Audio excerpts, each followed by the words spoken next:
টিভিতে লাউডে মিউজিক বাজিয়ে ঘর গোছাতে বেশ ভালোই লাগে। বিশেষ করে ঘরে যখন কেউ থাকে না তখন গানা সানা বাজিয়ে মনে সুখে আমি ঘর গোছাতে থাকি।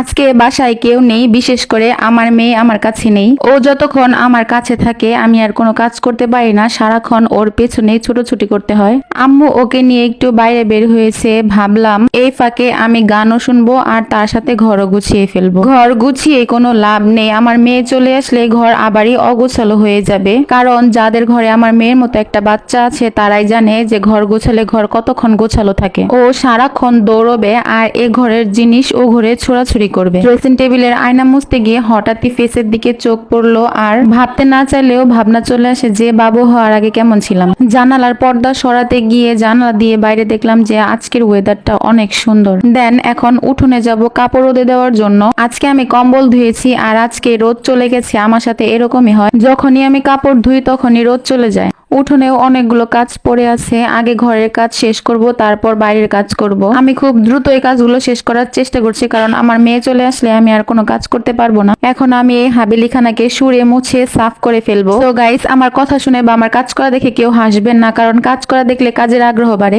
আমার ঘর সুরা শেষ, চলেন গাইস আমার রুমটা আপনাদের ঘুরে দেখাই। এই হচ্ছে আমার রুম। সো আজকে এই পর্যন্তই, আল্লাহ হাফেজ, টাটা, বাই বাই।